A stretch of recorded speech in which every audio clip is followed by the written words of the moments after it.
Hello and welcome to the final part of this video. So in this video we're going to be putting the animation together, we're going to create the background, and we're going to just animate everything from start to beginning.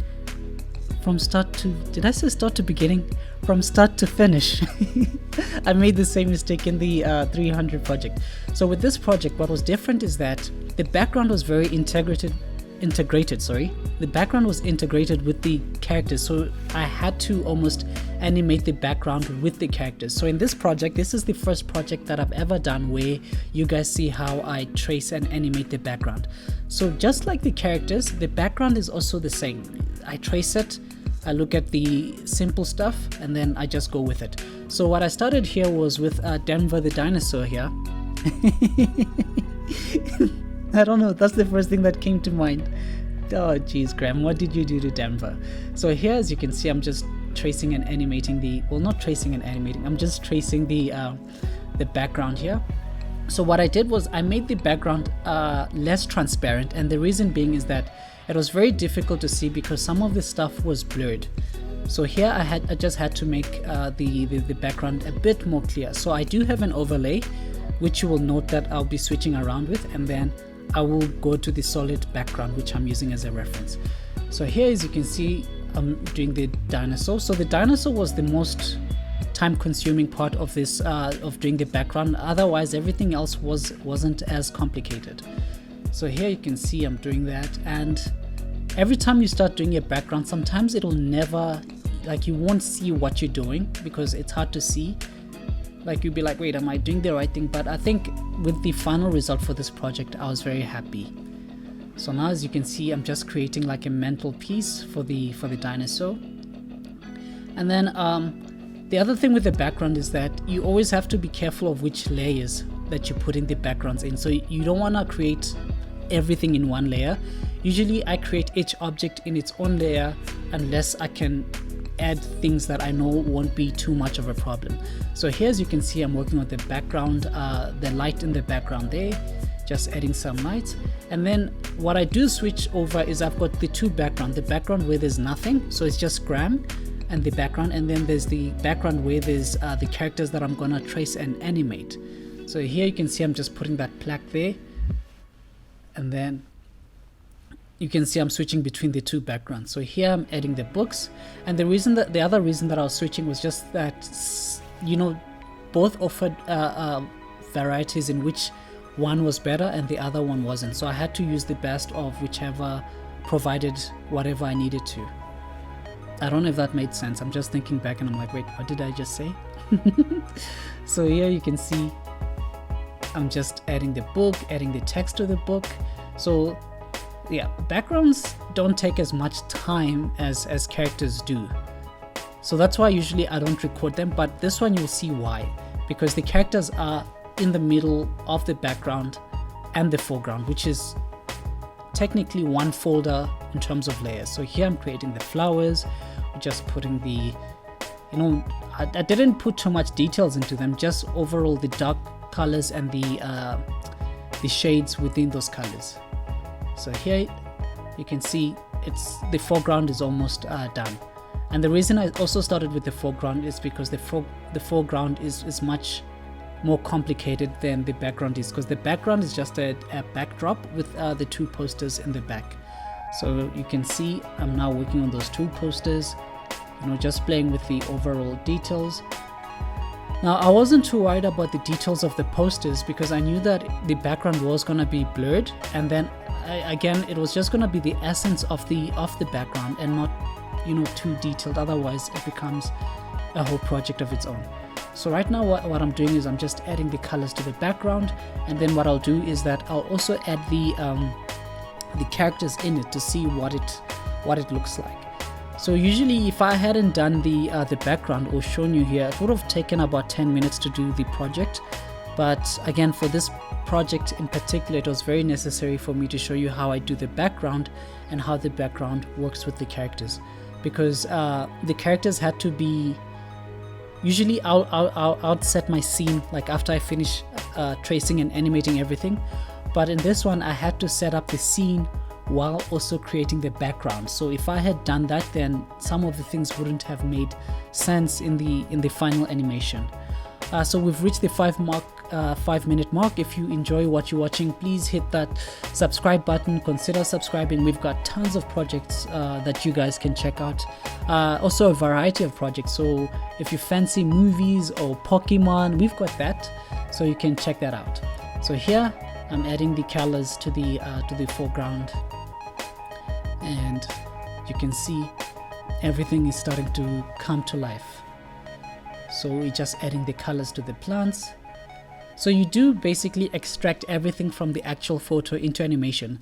And the reason that you extract it is that you want to be able to move things around. So say if I wanted to do a future project and maybe I wanted the dinosaur to be in another place, then I'd simply grab it and just move it somewhere else where it would suit my need for the animation. So you can see here, just adding those little colors, and everything it's actually starting to come to life. So here, this is the part I was just coloring in the books. You can see it's coming to life, and I was happy with this project. And the other thing about this project is that in terms of time, now I know that the Abba and Preach project, that one was very short, but I think this one might have been shorter because it was done over 2 days. Usually I space out my days to do these animations. So maybe today I trace Graham, tomorrow Graham's girlfriend Savannah smiles, and then the next day I do the background, and then the following day I do the animation. But this one, it just took 2 days to do all of that stuff. So here you can see I'm testing out the animation. Here I'm testing out how the characters fit into the background.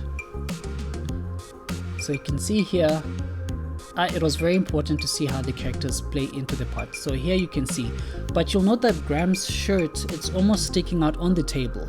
So what I did was that, which I will show you, is that I made the shirt almost hide behind his forearm there. So right now I'm just working on the laptop here and just playing around with the colors. And then you'll see that I had a folder for just the so I had a folder for the foreground pictures that were, that were blurred. Excuse me again. And then I had another foreground folder where the props weren't blurred. So like the cup and the microphone weren't blurred, but the computer and the I think it might have just been the computer and the plaques and the books in front were those were blurred. So right now I'm working on the 20 cents iced coffee, and then you can see just adding more details. It looked weird. It didn't look as good as I would have wanted it to, but I think it was just one little detail that I added, and then I was actually satisfied with the cup. So here it looked very plain till I put like a little circle almost showing the opening of the cup. So now I'm working on the microphone. So you can see here, I know that the cup and the microphone won't necessarily be in each other's way, and they're also a bit spaced apart, so I can move them easily if I need to. So that's why I put them on the same layer. So here's just the microphone putting everything together. So you can see everything is starting to come to life. The only thing that I was dreading here, I think it was the cables to the microphone. Oh man, I was like, no. And I think also the colors here, I wasn't too satisfied with how it looked. So I did come back again and I did play around with them just to make sure that they do look better. So here you can see it's coming to life and everything is starting to look good. So here, just adding more details. So sometimes it's very difficult to see what's happening in the background, so sometimes I do shut it off, but otherwise I was happy. And I think this microphone, even though it is centerfold of the frame, it's not, I think that it's not what the eye is focused on. I think the eye is more focused on Graham and Savannah smiles. So here you can see that's me doing the cable, and then you can see I didn't worry too much about the cable. So this was the cup that I had forgotten to animate. So what I did was I just animated here. So you see why it was necessary for me to show you how I did the background, because this is where I think a lot of the work came in, and if I hadn't, then I think a lot of things would have been missed. So here just creating the skull portion of the cup, and then what I'm gonna use, and then I'm just gonna color it. So here I smooth out the sharp lines, and then here we're just making the colors, and then we should be coming to it. So if you've made it this far, please consider subscribing, hitting the like button. Again, we've got tons of projects to do, and yeah, so please subscribe. And I think the last two projects we don't have usually every project we've got like a keyword that makes me know that you got this far. So for this project I forgot the keyword. For this project I didn't forget the keyword. We're gonna use what's the word? I know Graham likes saying smash the like button, so the keyword is gonna be smash. No, that's wrong. People might take it the wrong way. Let's use comment Graham. I'll know that you got this far if you comment Graham in the comments. So comment Graham in the Graham as in Graham's girlfriend, not kilograms, and then I'll know you got this far. I know it sounds stupid, but let's do it. So here, so now I'm finally animating. So you'll note that it almost looked like I resetted everything because I closed and then I started the project. So here, a lot of work went to, again, as always, it went into the lip syncing of the characters. So here we're gonna just lip sync. So yeah, a lot of lip syncing. So this is the first scene that we're creating. So what I've done, and I think what I've learned doing this project so far, is that it's always best to do everything in the first scene. So if you do everything, like especially the lip syncing, if you do the lip syncing in the first scene, then the other scenes what you can do is you don't need to work on it so much. You'll just cut and play around with it. So that's what I did. Now I could be wrong because sometimes I do forget this, how I went about through a project, but I think for this project what I did was I synced everything in one scene, and then the other scenes we just cutting and then we animating. So now we're coming to the animating portion of the trace and animate. So here it was a lot of movement, and I did delete some of the lip sync files because they just didn't look too good, or they were just redundant of the other ones. So the first character that I'm lip syncing here is Graham, and then we're gonna go to Savannah Smiles after that. Now the only thing, again, I'm just emphasizing on is I'm not gonna I'm not gonna do the bond movement. I'm gonna do the bond movement in the specific scene or cut scene. So here you can see I'm just adding I was doing the blinking. So now we've gone to Savannah Smiles, and she doesn't have a lot of dialogue. So her first dialogue is just around the first few minutes with Graham, and then it's Graham all the way after that. So you can see here by the number of keyframes that I have that her dialogue is very short. So here you can see, and if you're wondering why the cup looks so weird, is because that other portion of the cup is gonna be covered by the laptop, so I'm not too worried about the details. So here you can see we're just animating. So now this is the actual scene that we're doing first. So here you can see where they're like, hi guys, welcome to the Graham Stephan show, my name is Graham's girlfriend. So that's the next scene that we're gonna do. So you can see this is the part where Savannah is speaking, so we're just gonna add a blinking animation there. So here I'm just playing around with the facial expressions. Usually the eyebrows, those are the ones that usually sell the scene whenever I'm animating. So now we're working on scene 2, the second cut shot. So here what I did was I just zoomed in, and then you can see the camera is zoomed in, and that was it. So you can see how fast it is now. I don't need to animate anything. I just move around the things that I've created from the first scene, and I just move them, making it much easier. So if you guys ever want to animate like your own storytime animation or your own character, you can see how fast this takes.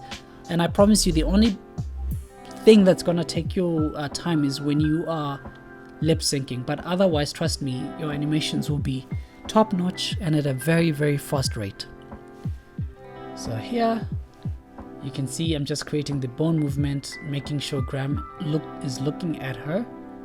And then I did add Graham, like I did give him a beard, so that's something that I might have forgotten to do in the first video that I did of tracing Graham. I keep saying Graham like it's like kilogram, but it's Graham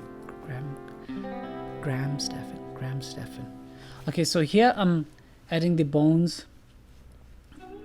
You can see now he looks like he's looking at the front camera, and you can already see I'm by my 4th scene now, and now it's just Graham speaking, and then this one was a close-up of the frame, and you can see how each and every cutscene is taking less and less time.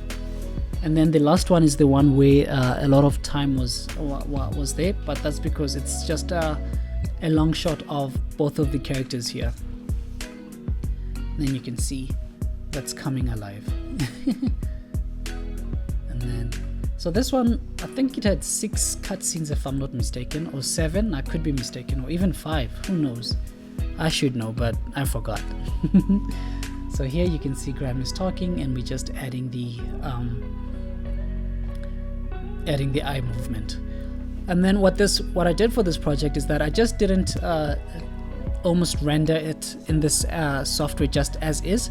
So I did take it to After Effects, and in After Effects I did add a color grading to it, and I think that color grading really did add the effect to the overall lighting of this animation scene here.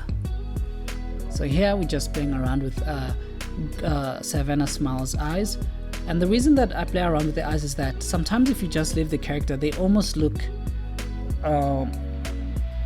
unresponsive, if I can put it. So whenever you add like a little smiles here, not smiles, sorry, I confused myself. Whenever you add little expressions here, then it does bring the character to life. So I did try to put like some nudges, like where she shrugs her shoulder, but it didn't look too good, or it didn't look to the way I would have wanted to. So yeah, so then I just made her move her head instead. So now you can see I'm just playing around, moving the stuff around, making Graham move his eyes. So I think in this project it was the lip syncing and the eye movement that took the major portion of this animation video. So you can see here I'm just playing around, and then that's the final one. So that's where the whole animation will play, and then it will fade out. So I didn't want this one to just cut, so I made it almost fade. So here you can see just moving things around.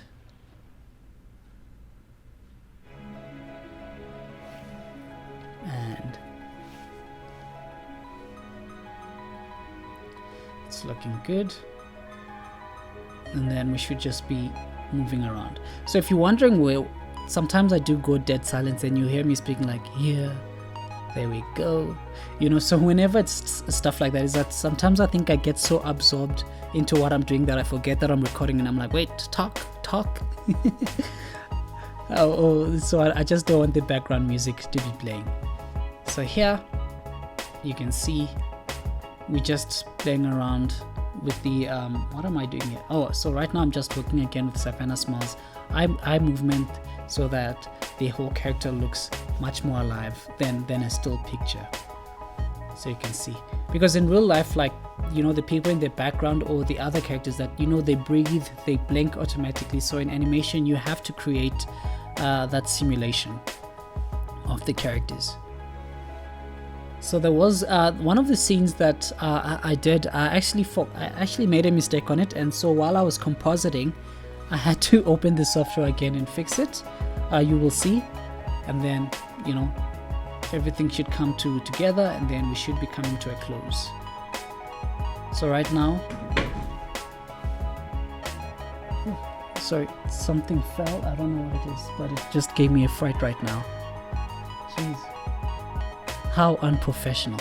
So right now we're just putting it in the recording software. You can see composing it together, and yeah, we should be coming to a close.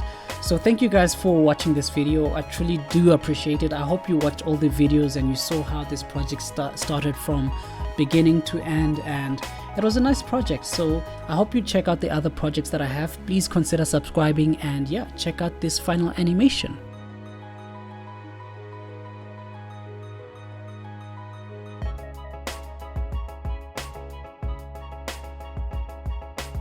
Welcome back to the Graham Stephan Show. My name is Graham's girlfriend. And welcome back to the show. That worked. We're gonna go with that. So anyway, welcome back. And so here's what happened the last time Graham's girlfriend was on the channel.